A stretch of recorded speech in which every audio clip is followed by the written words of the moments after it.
अस्सलामु अलैकुम वरहमतुल्लाहि वबरकातुहू।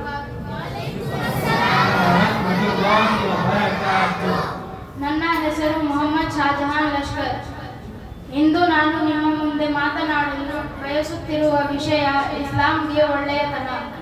ಮಾನ್ಯ ಅಧ್ಯಕ್ಷರೇ, ಗೌರವಾನ್ವಿತ ಅತಿಥಿಗಳೇ, ನನ್ನ ಪ್ರಿಯ ಸಹೋದರರೇ ಮತ್ತು ಸಹೋದರಿಯರೇ, ಇಂದು ನಾನು ನಿಮ್ಮ ಮುಂದೆ ಮಾತನಾಡಲು ಬಯಸುತ್ತಿರುವ ವಿಷಯ ಇಸ್ಲಾಂಗೆ ಒಳ್ಳೆಯತನ. ಇಸ್ಲಾಂ ಎಂಬುದು ಕೇವಲ ಒಂದು ಧರ್ಮವಲ್ಲ, ಇದು ಪೂರ್ಣ ಜೀವನ ವಿಧಾನವಾಗಿದೆ. ಇಸ್ಲಾಂ ಶಾಂತಿ, ನ್ಯಾಯ, ಸತ್ಯ ಮತ್ತು ಮಾನವೀಯತೆಯ ಧರ್ಮ.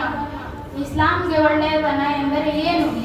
ಇದು ನಾವು ಹೆಸರಿನಲ್ಲಿ ಮುಸ್ಲಿಮರಾಗಿರುವುದಲ್ಲ, ನಮ್ಮ ಆಚಾರ ವರ್ತನೆ ಮತ್ತು ನಡೆ ನುಡಿಯಲ್ಲಿ ಮುಸ್ಲಿಮರಾಗಿರುವುದು. ಪವಿತ್ರ ಕುರಾನ್ ನಮಗೆ ಕಲಿಸುತ್ತದೆ, ಸತ್ಯ ಮಾಡುವುದು, ನ್ಯಾಯ ಪಾಲಿಸುವುದು, ಬಡವರಿಗೆ ಸಹಾಯ ಕೊಡುವುದು, ಹೆತ್ತವರಿಗೆ ಗೌರವ ಕೊಡುವುದು, ಅನ್ಯಾಯದಿಂದ ದೂರವಿರುವುದು. ನಬಿ ಮುಹಮ್ಮದ್ ಸಲ್ಲಲ್ಲಾಹು ಅಲೈಹಿ ವಸಲ್ಲಂ ಹೇಳಿದ್ದಾರೆ, ನಿಮ್ಮಲ್ಲಿ ಅತ್ಯುತ್ತಮನು ತನ್ನ ಆಚಾರದಲ್ಲಿ ಅತ್ಯುತ್ತಮನಾಗಿರುವವನು. ಆದರೆ ಇಂದು ನಾವು ನಮ್ಮನ್ನು ಪ್ರಶ್ನಿಸಿಕೊಳ್ಳಬೇಕು, ನಾವು ನಿಜವಾಗಿಯೂ ಇಸ್ಲಾಂ ಪಾಲಿಸುತ್ತಿದ್ದೇವೆ? ನಮ್ಮ ಮಾತುಗಳಲ್ಲಿ ಸತ್ಯವಿದೆ?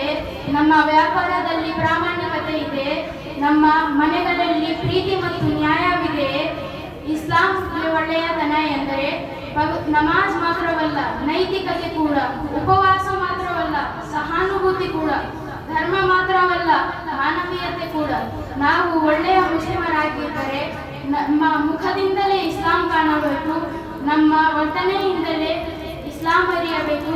ಇಂದಿನ ಜಗತ್ತಿಗೆ ಇಸ್ಲಾಂ ಪರಿಚಯವಾಗಿ ಬೇಕಾದದ್ದು ನಮ್ಮ ಭಾಷಣಗಳಿಂದಲ್ಲ, ನಮ್ಮ ನಡವಳಿಕೆಯಿಂದ. ಅಂತಿಮವಾಗಿ ನಾನು ಹೇಳಲು ಬಯಸುವುದು, ಇಸ್ಲಾಮನ್ನು ಕೇವಲ ಮಾತಿನಲ್ಲಿ ಅಲ್ಲ, ಜೀವನದಲ್ಲಿ ಅನುಸರಿಸಿದಾಗ ಮಾತ್ರ ಇಸ್ಲಾಂಗೆ ನಿಜವಾದ ಒಳ್ಳೆಯತನ ಸಿಗುತ್ತದೆ. ಅಲ್ಲಾಹ್ ನಮಗೆ ನಿಜವಾದ ಮುಸ್ಲಿಮರಾಗುವ ತೌಫೀಕ್ ನೀಡಲಿ. ಆಮೀನ್. माशाअल्लाह माशाअल्लाह। मैं मोहम्मद